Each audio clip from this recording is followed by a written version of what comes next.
എല്ലാവർക്കും എൻ്റെ നമസ്കാരം. ഞാനിന്നിവിടെ ഈ കഴിഞ്ഞ ദിവസം 2 ദിവസത്തിന് മുമ്പ് മിസ്റ്റർ മാധവ് ഗാഡ്ഗിലുമായിട്ടുള്ള ഒരു സംഭാഷണം, ഒരു അഭിമുഖം കേൾക്കുകയുണ്ടായി. അപ്പോൾ ആ അഭിമുഖത്തിൽ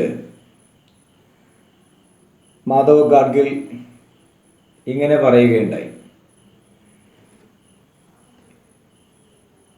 അവർ പറഞ്ഞിരുന്ന കാര്യങ്ങൾ, ആ റിപ്പോർട്ട് വളരെ ഭംഗിയായി നടപ്പാക്കിയിരുന്നെങ്കിൽ ഈ കഴിഞ്ഞ 7-ാം തീയതി സംഭവിച്ച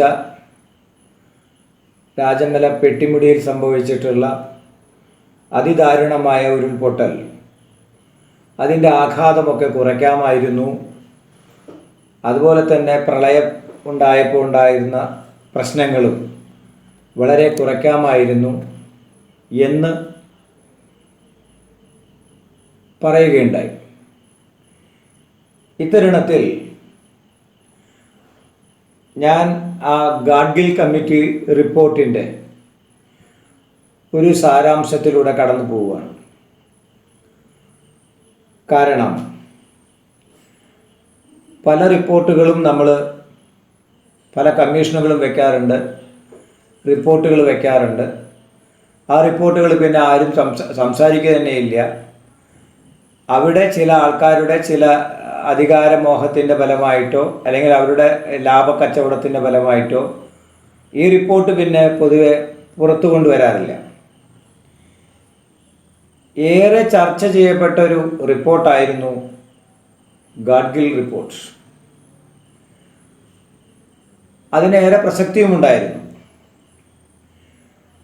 അതിലേറെ വിവാദങ്ങൾ പലതും ശരിക്കു പറഞ്ഞാൽ ഒരു മുഖംമൂടി അണിയിച്ചുകൊണ്ട് ചില തൽപര കക്ഷികൾ അടിച്ചിറക്കിയതുപോലെയാണ്. യഥാർത്ഥത്തിൽ വളരെ ഭംഗിയായിട്ട്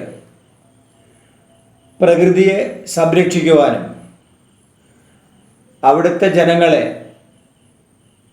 ലോക്കൽ പീപ്പിൾസിനെ, ട്രൈബൽ പീപ്പിൾസിനെ യാതൊരു തരത്തിലും ബാധിക്കാത്ത രീതിയിൽ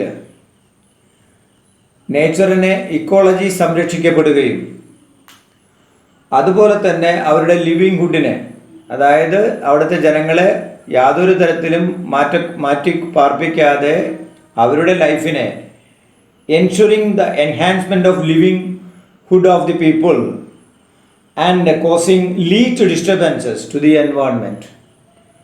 വളരെ കുറച്ച് ഡിസ്റ്റർബൻസ് എൻവയോൺമെൻറ്റിന് വരുത്തുന്ന രീതിയിൽ ട്രൈബൽസ് പീപ്പിൾസിനും ലോക്കൽ കമ്മ്യൂണിറ്റി വ്യക്തികൾക്കും യാതൊരു പ്രശ്നവുമില്ലാതെ അവരുടെ ലൈവ്ലിഹുഡും കൈയോട് കൈ ചേർത്ത് പോകുന്ന തരത്തിലുള്ള ഒരു റിപ്പോർട്ടായിരുന്നു അത്. പ്രത്യേകിച്ച് നമുക്കറിയാം, നമ്മുടെ ഏറ്റവും പ്രധാനപ്പെട്ട മൺസൂൺ എന്ന് പറയുന്ന ആ കാലഘട്ടത്തെ മഴ കേരളത്തിൽ സമൃദ്ധിയായി ലഭിച്ചിരുന്ന ഒരു കാലഘട്ടം ഉണ്ടായിരുന്നു. ഇപ്പോൾ മഴയ്ക്ക് കുറവൊന്നുമില്ല, പക്ഷെ മഴ നമുക്ക് ഈവണായിട്ട് കിട്ടുന്നില്ല. നമ്മൾ പല ബുദ്ധിമുട്ടുകൾ അനുഭവിച്ചുകൊണ്ടിരിക്കുകയാണ്. അതിന് കാരണം ദുർബലമായിക്കൊണ്ടിരിക്കുന്ന പശ്ചിമഘട്ടമാണ്, വെസ്റ്റേൺ ഗാട്സാണ്. ആ വെസ്റ്റേൺ ഗാട്സിൻ്റെ പരിരക്ഷയ്ക്ക് വേണ്ടിയിട്ടാണ് കേന്ദ്ര ഗവൺമെൻറ് ഗാഡ്ഗിൽ, മിസ്റ്റർ മാധവ് ഗാഡ്ഗിൽ എന്ന് പറയുന്ന ഏറ്റവും നല്ല ഒരു എൻവയോൺമെൻ്റൽ റിസർച്ച് അദ്ദേഹം അടങ്ങിയിട്ടുള്ള വിദഗ്ധ സമിതിയെ കമ്മീഷനായി നിയോഗിച്ചത്. വെസ്റ്റേൺ ഗാസ്റ്റ് ഇക്കോളജി എക്സ്പെർട്ട് പാനൽ കമ്മീഷൻ എന്നാണ് പറയുക. അവരുടെ റിപ്പോർട്ട്, വിശദമായ റിപ്പോർട്ട് 2011 ഓഗസ്റ്റ് 31 സെൻട്രൽ ഗവൺമെൻറ്റിന് സമർപ്പിക്കുകയും ചെയ്തു. ഒരു നീണ്ട റിപ്പോർട്ട്, 520 പേജോളം വരുന്ന വളരെ ബ്യൂട്ടിഫുൾ ആയിട്ടുള്ള ഒരു റിപ്പോർട്ടാണത്. അത് പ്രകാരം വെസ്റ്റേൺ ഗാട്സിനെ ഒരു ഹോട്ട്സ്പോട്ടായിട്ടാണ് കരുതിയിട്ടുള്ളത്. അവിടെ ഇനിയും ദുർബലപ്പെടുത്തി കഴിഞ്ഞാൽ, അവിടെ ഇനിയും അത് എന്തെങ്കിലും തരത്തിൽ ഇല്ലീഗൽ ആക്ടിവിറ്റീസ്, പ്രത്യേകിച്ച് മൈനിങ്, സാൻഡ് മൈനിങ്, പാറ ദുരുപയോഗം ചെയ്യുക, ഹണ്ടിങ്, ഇതുപോലുള്ള പല കാര്യങ്ങളും നടക്കുന്ന ആ ഒരു പ്രവണത ഇനിയും തുടർന്നാൽ അത് വലിയ ദുരന്തത്തിലേക്ക് എത്തും എന്നാണ് നമുക്ക് മനസ്സിലാക്കാൻ സാധിച്ചിട്ടുള്ളത്. തീർച്ചയായിട്ടും കേരളത്തിൻ്റെ കിടപ്പ് തന്നെ നിങ്ങൾക്കറിയാം. മലനാട്, ഇടനാട് തീരപ്രദേശം ഒരു ഏറ്റ ഇറക്കം പോലെയാണ്. അതുകൊണ്ട് തന്നെ വെസ്റ്റേൺ ഘാട്ട് വളരെ ഇൻഫ്ലുവൻസ് ചെയ്യുന്ന, മഴയെ ഇൻഫ്ലുവൻസ് ചെയ്യുന്ന ഒരു ഘടകമാണ് വെസ്റ്റേൺ ഘാട്ട്. അതിൻ്റെ ശക്തി, അതിൻ്റെ ജലത്തെ സംരക്ഷിച്ചു നിർത്താനുള്ള ശക്തി വളരെയധികം ശോഷിപ്പിച്ചുകൊണ്ട് നമ്മുടെ ഇല്ലീഗലായിട്ടുള്ള പൊളിറ്റിക്കൽ ഇൻ്റർഫിയറൻസും അധികാരമോഹവും അതുപോലെ അതിലുപരി ജനങ്ങളെ പിഴുതെറിയാനുള്ള ലാഭ ഇച്ഛയും മാത്രം കണക്കിലെടുക്കുന്ന ചില ആൾക്കാരുടെ പ്രവർത്തനങ്ങൾ കൊണ്ടാണ് ആ പശ്ചിമഘട്ടത്തിന് ഈ ഗതി വന്നിട്ടുള്ളത്. അതുകൊണ്ട് ഗാഡ്ഗിൽ റിപ്പോർട്ട് പ്രകാരം എനിക്ക് മനസ്സിലായത്, ഇത്രയുമേറെ ചർച്ച ചെയ്യപ്പെട്ട ഒരു റിപ്പോർട്ട് വേറെ ഉണ്ടായിട്ടുണ്ടാവില്ല. അതിൽ വളരെ വ്യക്തമായിട്ട് പറഞ്ഞിരിക്കുന്ന 2-3 കാര്യങ്ങളുണ്ട്. അവർ പറഞ്ഞത്, ഇതുവരെ പലരും ഇപ്പോൾ ഈ ഏരിയ അവർ റിസർച്ച് ചെയ്ത് കണ്ടെത്തിയതിൽ നിന്ന് ഡെവലപ്ഡ് റെക്കലെസ്ലി ആൻഡ് കൺസർവ് തോട്ട്ലെസ്ലി എന്നാണ്. അതായത് തോന്നിയ മാതിരിയുള്ള വികസനവും ഒരു വിവേകമില്ലാത്ത, വിചാരമില്ലാത്ത ഒരു കൺസർവേഷൻ പോളിസിയുമാണ് തുടർന്നു കൊണ്ടുപോയിട്ടുള്ളത്. അതുകൊണ്ട് അത് അല്ല വേണ്ടത്. ഡെവലപ്പ് സസ്റ്റൈനബിളി ആൻഡ് കൺസർവ് തോട്ട്ഫുള്ളി, അതാണ് അവരുടെ ലക്ഷ്യം. അതാണ് ഗാഡ്ഗിൽ എടുത്തു പറയുന്ന നിർദ്ദേശം.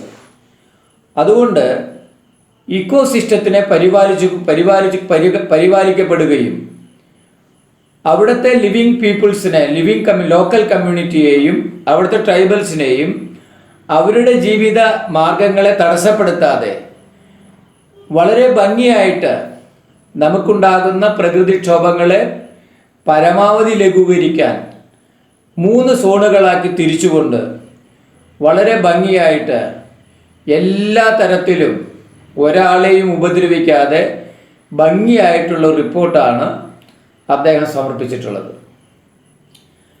അതിൽ പല വിമർശനങ്ങളും ഉണ്ടായി. ഈ വിമർശനങ്ങൾ മുഴുവൻ ശരിക്കു പറഞ്ഞാൽ ഒരു മുഖ ആവരണത്തോടു കൂടിയതായിരുന്നു. യഥാർത്ഥത്തിലുള്ള ജനങ്ങളെ തെറ്റിദ്ധരിപ്പിക്കുന്ന തരത്തിലുള്ള ആ റിപ്പോർട്ട് നമ്മളെല്ലാവരും ഒന്ന് പഠിച്ചിരിക്കേണ്ടതാണ്.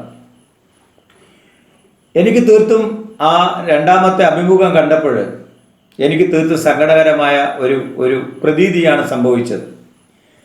കാരണം അത്രയും മനോഹരമായിട്ടുള്ള ആ റിപ്പോർട്ട് ലോക്കലുകളെ അല്ലെങ്കിൽ സാധാരണ ജനങ്ങളെ ഒന്നും അറിയിച്ചിട്ടില്ല.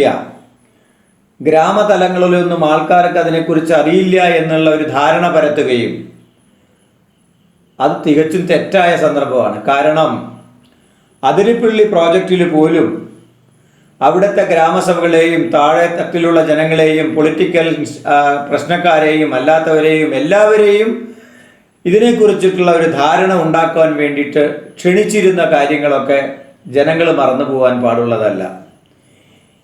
ഇവരെയൊക്കെ കണക്കിലെടുത്തുകൊണ്ടുള്ള പ്രോജക്റ്റുകളാണ് അവർ ചർച്ച ചെയ്തിട്ടുള്ളത്.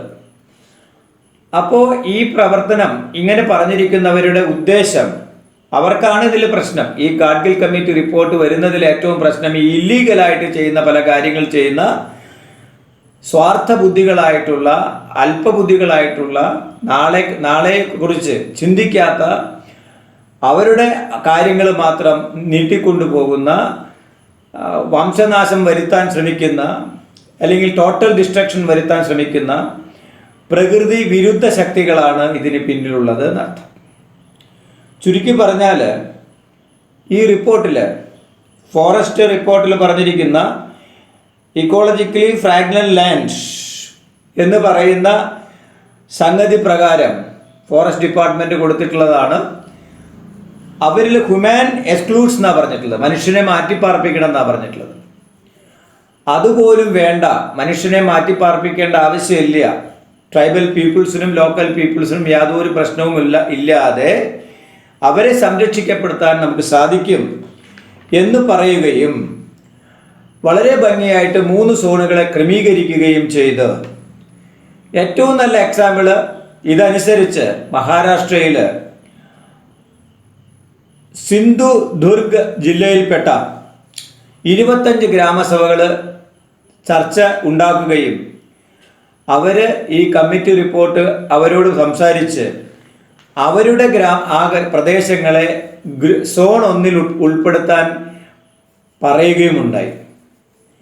കാരണം സോൺ 1 ഉൾപ്പെടുത്തുമ്പോൾ ഇവരുടെ കാര്യങ്ങൾ ഗംഭീരമായിട്ട് പരിഗണിക്കപ്പെടുകയും അവിടെ ഇല്ലീഗലായിട്ടുള്ള പ്രവർത്തനം അവിടെ വരാതിരിക്കുകയും തൽഫലമായിട്ട് ഇക്കോളജിക്കൽ സിസ്റ്റം, ബാലൻസിങ് സിസ്റ്റം അവിടെ നിലനിൽക്കുകയും ചെയ്യും എന്ന ഒരു അഭിപ്രായമായിരുന്നു അവർക്ക്. അപ്പോൾ ഇതിൽ നിന്ന് നമുക്കൊരു കാര്യം മനസ്സിലാക്കാൻ സാധിക്കും. ഈ ഗാഡ്ഗിൽ കമ്മിറ്റി റിപ്പോർട്ടിനെതിരെ പ്രതികരിച്ചത്, അതിനെ നടപ്പാക്കാതിരിക്കുന്നത്, 2011 സമർപ്പിച്ച റിപ്പോർട്ട് ഇതുവരെ നടപ്പാക്കാൻ സാധിക്കാത്ത ഇവിടെയുള്ള ഈ കേരളത്തിലെ ഗവൺമെൻറ് ആയാലും ഏത് ഗവൺമെൻറ് ആയാലും അത് ശുദ്ധമായിട്ടും ജനങ്ങളെ പറ്റിക്കുന്ന തരത്തിലുള്ള ഒരു സംഗതിയാണെന്നാണ് എനിക്ക് മനസ്സിലായത്. അതുകൊണ്ട് ശരിക്കു പറഞ്ഞാൽ ക്ലൈമറ്റ് ചേഞ്ചിനെ നമുക്ക് വളരെയധികം കുറയ്ക്കാനും അല്ലെങ്കിൽ അതിൻ്റെ ഇമ്പാക്റ്റ് കുറയ്ക്കാനും അതുപോലെ വാട്ടർ ആൻഡ് വാട്ടർ റിസോഴ്സസിനെ സംരക്ഷിക്കുവാനും വളരെ ഭംഗിയായിട്ട് ലോക്കൽ അഡ്മിനിസ്ട്രേറ്റീവ് പീപ്പിൾസിനെ അല്ലെങ്കിൽ ലോക്കലി ജീവിക്കുന്ന ജനങ്ങളെയും അവിടെയുള്ള ട്രൈബൽസിനെയും ഡെവലപ്മെൻറ്റിൻ്റെ പാതയ്ക്ക് കൊണ്ടുവരാനും അങ്ങനെ ഗ്രാമതലങ്ങളിൽ നിന്ന് അവരുടെ കോൺട്രിബ്യൂഷനും ഇതിലേക്ക് എത്തിച്ച് നല്ല ഒരു കൺസർവേറ്റീവ് ഇക്കോ ബാലൻസിനോട് കൂടി നമുക്ക് മുന്നോട്ട് പോകാൻ സാധിക്കുന്ന തരത്തിലുള്ള ഭംഗിയായ മനോഹരമായ റിപ്പോർട്ടായിരുന്നു മാധവ് ഗാഡ്ഗിൽ റിപ്പോർട്ട്. ഇത്തരത്തിലുള്ള റിപ്പോർട്ടിനെ വളച്ചൊടിച്ച് എൻവയോൺമെൻറ്റ് പ്രൊട്ടക്ഷൻ മാത്രം വാചകമടിച്ചുകൊണ്ടിരിക്കുന്ന ഇത്തരത്തിലുള്ള ദേശവിരുദ്ധമായിട്ടുള്ള ആളുകളോട് എന്തു പറയാനാണ്? അതുകൊണ്ട് ഞാൻ ഈ അഭിമുഖം ശ്രദ്ധിച്ചപ്പോൾ എനിക്ക് മനസ്സിലായിട്ടുള്ള ആ ഒരു സംഗതി ഞാൻ നിങ്ങളുടെ മുമ്പിൽ അവതരിപ്പിച്ചു എന്ന് മാത്രം. ഇത്തരത്തിലുള്ള ഗാഡ്ഗിൽ റിപ്പോർട്ടുകൾ തള്ളിക്കളഞ്ഞുകൊണ്ട് അല്ലെങ്കിൽ പൂഴ്ത്തിവെച്ചുകൊണ്ട് തെറ്റിദ്ധരിപ്പിച്ചുകൊണ്ട് ഇങ്ങനെ പ്രകൃതിയെ ചൂഷണം ചെയ്ത് വാചകമടിക്കുന്നതിനേക്കാൾ നല്ലത് വേറെ വല്ല പണിക്ക് പോകുന്നതല്ലേ എന്നെനിക്ക് ചിലപ്പോൾ തോന്നാറുണ്ട്.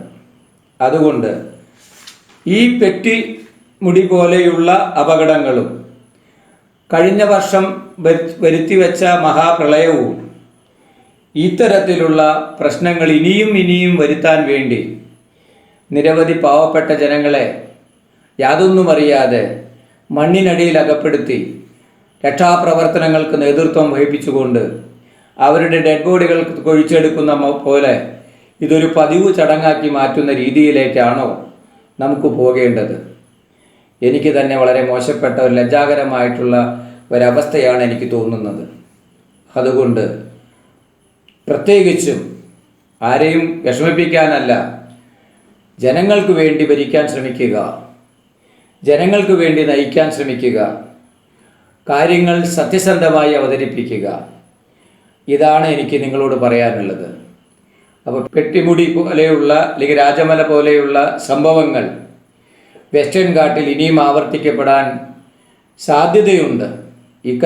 ഇത്തരത്തിലൂടെ കടന്നുപോയാൽ ഗാഡ്ഗിൽ കമ്മിറ്റി പറഞ്ഞിരിക്കുന്നതിനപ്പുറത്തേക്ക് പോകുന്ന ഒരവസ്ഥയിലേക്ക് വരും. അതുകൊണ്ട് ഗാഡ്ഗിൽ റിപ്പോർട്ട് വളരെ ഭംഗിയായിട്ട് എത്രയും വേഗം നടപ്പാക്കുന്നതാണ് ഏറ്റവും ശുഭകരമെന്ന് എനിക്ക് തോന്നുന്നു. അപ്പോൾ അദ്ദേഹത്തിൻ്റെ ആ ഒരു വാക്ക് എനിക്ക് ഇന്നും മനസ്സിൽ തറച്ചതുകൊണ്ടാണ് ഈ റിപ്പോർട്ട് നടപ്പിലാക്കിയിരുന്നെങ്കിൽ രാജമലയിലെ ആഘാതം കുറയ്ക്കാമായിരുന്നു എന്ന് പറഞ്ഞപ്പോൾ അത് തികച്ചും സത്യമായിരുന്നില്ലേ എന്നെനിക്ക് തോന്നുന്നു. അതുകൊണ്ട് ഗാഡ്ഗിൽ റിപ്പോർട്ട് വളരെ വ്യക്തമായിട്ട് മനസ്സിലാക്കി അതിനെ നിങ്ങൾ വിമർശിക്കുകയോ സ്വീകരിക്കുകയോ ചെയ്യുക. അല്ലാതെ നടപടി കമ്മീഷൻ ഉണ്ടാക്കുക, നടപടി ഉണ്ടാക്കിയെടുക്കുക, റിപ്പോർട്ട് സമർപ്പിക്കുക, റിപ്പോർട്ടിനെ തള്ളിക്കളയുക, ഇതൊരു പ്രഹസനമായി ചെയ്യുന്നതിന് പകരം ഇതിലും ഭേദം ഇതുപോലുള്ള കമ്മീഷനെ വെക്കാതെ തോന്നിയ മാതിരി നടക്കുന്നതല്ലേ. അതാണ് അതിലും പറഞ്ഞിട്ടുള്ളത്. ഡെവലപ്മെൻറ്റ് റെക്കലെസ്ലി ആൻഡ് കൺസർവ് തോട്ട്ലെസ്ലി എന്നാണ്. അതുമാതിരിയുള്ള തോന്നിവാസങ്ങൾ ചെയ്തതിൻ്റെ ഫലമാണ് നമുക്ക് കിട്ടിയ പ്രളയവും നമുക്ക് കിട്ടിക്കൊണ്ടിരിക്കുന്ന ലാൻഡ് സ്ലൈഡും. അതുകൊണ്ട് വളരെ വ്യക്തമായി നിങ്ങളെല്ലാവരും ഇതൊന്ന് പഠിക്കണം. അതുകൊണ്ട് ഈ റിപ്പോർട്ട്, ഇതുപോലുള്ള റിപ്പോർട്ട്, ഇവർ പറഞ്ഞ നിർദ്ദേശങ്ങൾ ഭംഗിയായി നടപ്പാക്കുവാൻ നമ്മൾ ഓരോരുത്തരും ശ്രമിക്കണം. ശ്രമിച്ചില്ലെങ്കിൽ വലിയ വിപത്താണ് നമ്മളെ കാത്തിരിക്കുന്നത്. അതുകൊണ്ട് ഗാഡ്ഗിൽ റിപ്പോർട്ട് തള്ളിക്കളയുന്നതിനു പകരം ഗാഡ്ഗിൽ റിപ്പോർട്ടിൻ്റെ പരിശുദ്ധത മനസ്സിലാക്കാൻ നമ്മളേവരും ശ്രമിക്കണം. Thank you.